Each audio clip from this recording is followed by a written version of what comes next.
Assalamualaikum. Halo guys, kembali lagi di MA Burhan Hidayah Podcast. Jadi hari ini kita kedatangan tamu spesial dari kakak-kakak Unusa. Sebelum itu kita boleh kenalan dulu dong.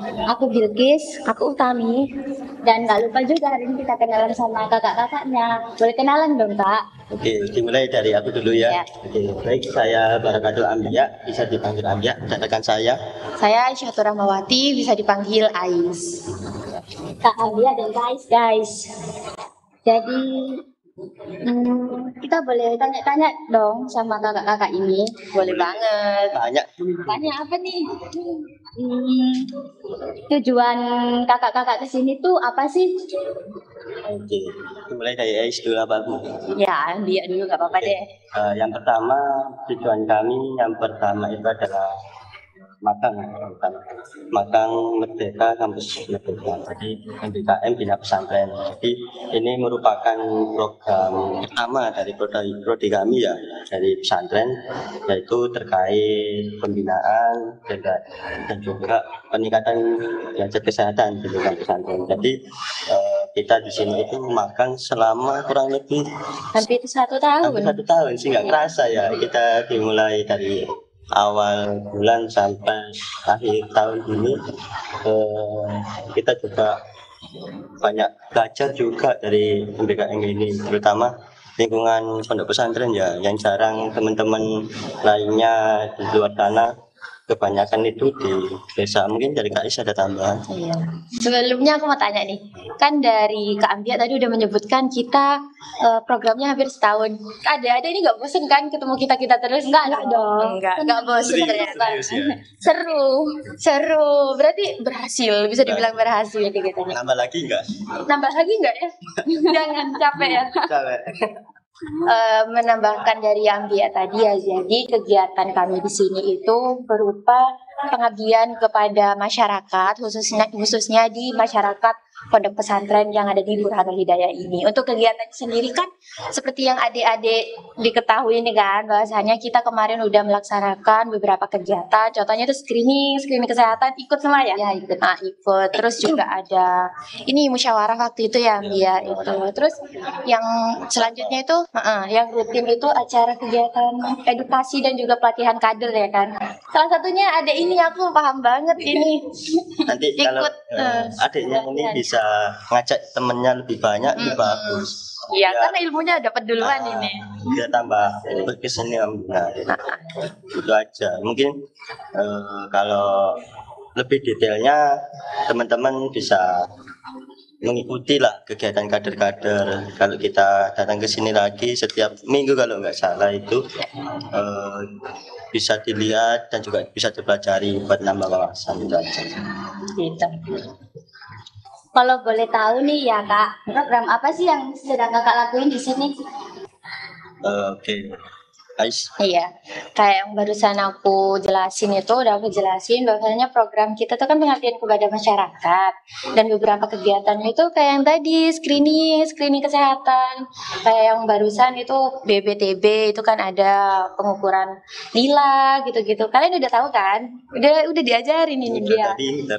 Udah pinter seharusnya. Terus ada juga edukasi dan pelatihan kader yang santri usada ya. Betul. Iya, santri usada.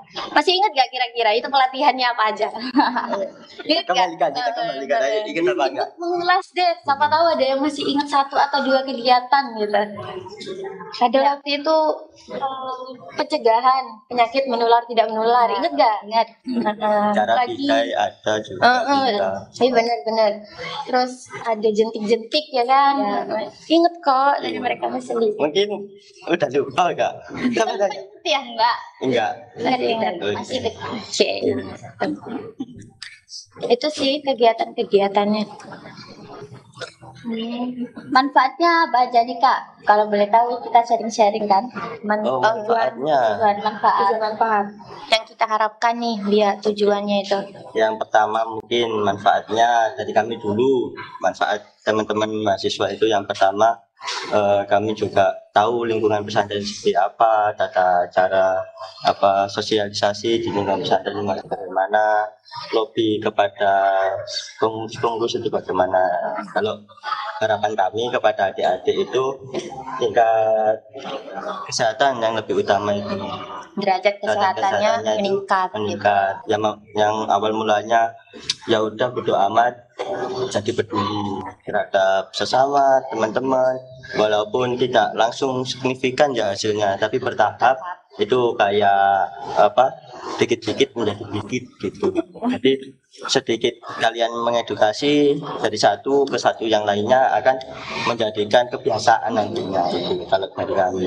Dan juga adik-adik ini dapat mengetahui kayak dunia luar itu kayak gimana sih, kayak ngobrol kayak kakak-kakaknya, atau nambah relasi. Yang pertama relasi itu kayak koneksi dari, mungkin kalau adik-adiknya mau lulus nih ya, tanya kak ini kuliahnya enak di mana ya, di Undosa tentunya. Promosi jadi. enggak itu kami cuma nanti kalau ada adik semisal mau tanya-tanya ya silahkan, kita open gitu. Walaupun nanti abis ini kita udah selesai kan ya. Iya, Udah udah beberapa selesai. bulan lagi. Nggak ketemu lagi nih. Ya. Ya, Kalau mau ketemu lagi masuk ke Nusa dong. iya, masuk Kesmas tentu ya. Iya. Oke, itu aja sih. Itu kalau tujuan dan juga manfaat dari kami. Kalau dari adik-adik sendiri nih, kira-kira manfaat yang udah dirasa, diterima dari yang awal kita kesini sampai sekarang nih, apa tuh? Manfaat yang paling kerasa banget kita dari adanya kita. Banyak sih Kak. Kita bakal lebih tahu hidup bersih itu gimana. Terus cara mencegah penyakit penular itu gimana. Jadi Apa? diterapkan dong kalau gitu. Cukup tahu aja atau juga diimplementasikan ini? Diterapkan. Diterapkan. Berarti Keren. kan setidaknya kita mengurangi lah. Itu sih. Oh, progresnya udah berapa persen nih Kak?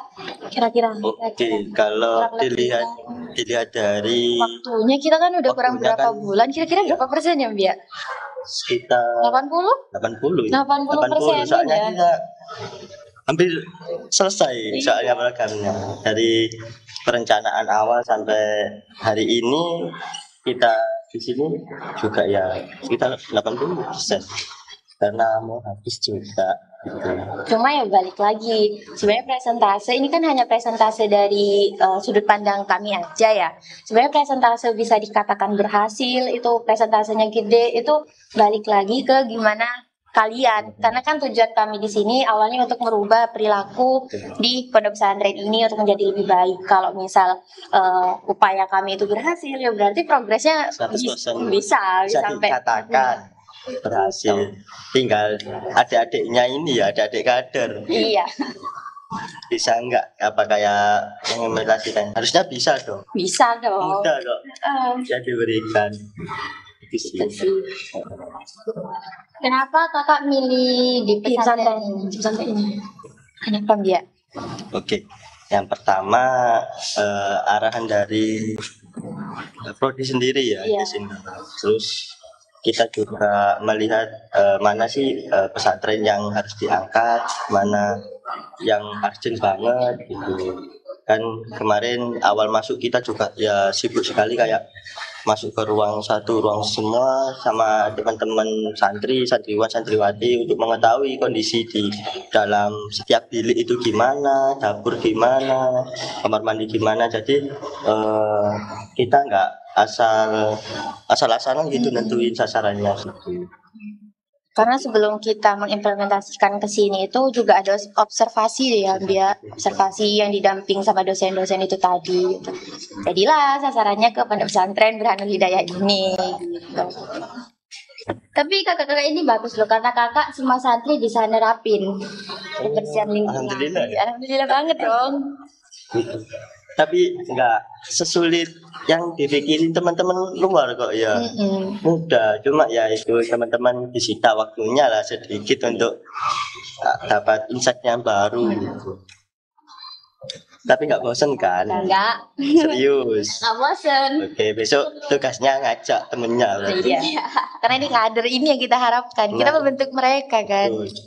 Diharapkan nanti kalau kita sidak nih, sidak kalau gini lagi wah itu. Coba lo nggak jelasin tips hidup sehat itu gimana sih di lingkungan Ais dulu. Oke. Sebenarnya ini juga ada di materi PHBS gak sih? Ya kan udah pernah dapat. Nah, sebenarnya karena kesehatan itu salah satu upaya utamanya itu dalam pola hidup, ya kan? Pola hidup seperti yang kita ketahui bahwasannya di pondok pesantren ini kita hidupnya bareng-bareng tuh. Sampai kadang kita nggak sadar bahwasanya kita pakai sesuatu barang pribadi itu dipakai buat bergantian, ya kan? Nah, di mana bergantian pakaian barang pribadi ini misal kayak contoh handuk gitu kan, baju, dimana itu kan dapat menyebarkan, misal ada yang terkena skabies atau penyakit gudik gitu kan, itu bisa ditularin sama yang pemakaian barang pribadi secara bergantian itu tadi. Jadi itu ya dihindari. Nah, dari situ juga kalian bisa, itu kan bentuk awal kalian buat mulai peduli nih. Oh, aku hasilnya tuh segini, kira-kira biar ini nggak nambah atau gimana. Kalian bisa mulai mengatur pola hidup kalian gitu. Jadi kayak jajan-jajanan yang manis gitu, yang awalnya nggak tahu berapa ya hasil dari screeningnya aku, pas kalian kemarin udah dapat hasilnya, kalian bisa lebih aware, bisa lebih peduli ngurangin makanan yang kurang baik itu tadi gitu. Apalagi Mbak, ada yang mau nambahin nggak? Ya, itu kalau mungkin yang pertama jaga kebersihan aja sih. Benar. Yang pertama jaga kebersihan, karena kebersihan itu sebagian dari iman itu sendiri. Nah, iman itu kan setiap orang. Jadi kalau setiap orang itu menjaga kebersihannya, jadi nggak usah berpikir kayak oh aku harus lebih unggul dari orang lain, nggak usah. Jadi jadikan orang lain itu sebagai motivasi. Jadi oh bagaimana sih orang itu bisa gitu. Nah, saya harus bisa, tapi dengan caranya adik-adik ini. Oke, by the way kan kita udah lama ngobrol-ngobrol bareng, sharing-sharing bareng. Terus terima kasih untuk kakak-kakaknya telah hadir di pondok sini, dan atas programnya kita semua bisa menerapkan apa yang kakak tujukan ke sini. Kan kita udah lama banget nih udah dengar penjelasan dari Kak Ambia sama Kak Ais ya. Iya. Udah dengar. Jadi kalian juga bisa nerapin yang udah dijelasin sama Kak Ambia sama Kak Ais. Terima kasih juga buat kakak-kakak ini. Sama-sama.